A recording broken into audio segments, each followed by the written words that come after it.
Back to one of our top stories this hour, the fatal shooting of a Georgia Tech student in Atlanta. The lawyer for the family says the officer who fired the gun overreacted.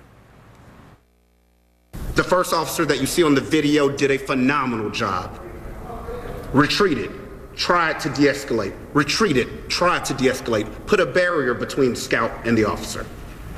The other officers did a good job, backing up, still talking, but one officer did not do their job.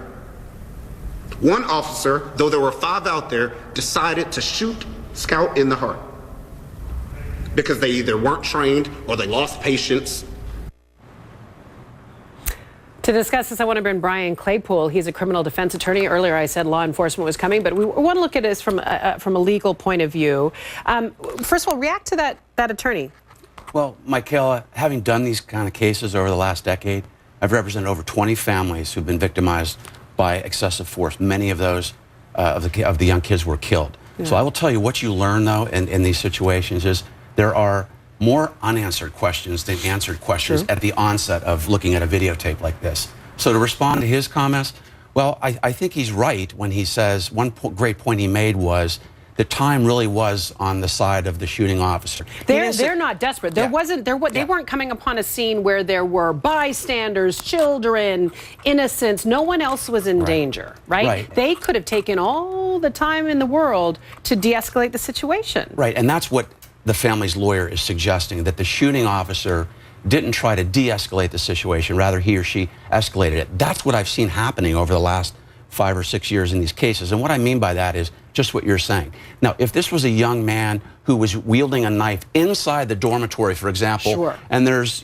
people in the hallway and their lives are at risk, then time is not on the side of the officers. They don't have time then to negotiate and try to de-escalate the situation. But when I looked at this videotape, it looked like they were almost in a parking lot. Yeah, actually, you can see it there on the side. It looks as though there's no one else around. In fact, the person that's taking the video seems to be up on a different level than they are, kind of looking down at the scene. The parking deck there, actually, at Georgia Tech. That's a critical fact. And then another key point is your clinical psychologist guest made a good point, too. He said when a suspect uses the words, "go ahead and shoot me, kill me," that should signal in the mind. This is not somebody well. Exactly. This is a person. A rational person isn't going to say, exactly. "Come on." Look, as depressed as I am dealing with the law business, I don't go out and tell a police officer, "shoot and kill me." Well, and that was a point that I wanted to make, is that we were talking about this after, and many people will say, like, why do they have to shoot to kill? Why didn't they shoot him as why didn't they use non-lethal weaponry to bring him down? I mean, you could use beanbags, you could use stun guns, you could use tasers, any number of things. Why, especially on a campus? Yeah, that's a great point, and that's one of the arguments that the lawyers for the family will make. There are 2 aspects to a civil rights case involving excessive force. One is what the lawyer was talking about is training. Was there negligent training of the police officers? And I think that based on what I've seen in the video, clearly you have substandard training for a couple of reasons. One is these police officers never took a position of cover. You are trained when you arrive at a scene. When a suspect has a gun or a knife or a deadly weapon, you have to take cover behind your police car, for example, behind a wall, behind a tree. And then the second part of it is begin to negotiate. Negotiate with the suspect. You Try hear to talk one officer saying, "Hey, what's your name? What's going on? We want to talk to you." Nobody wants you to get hurt.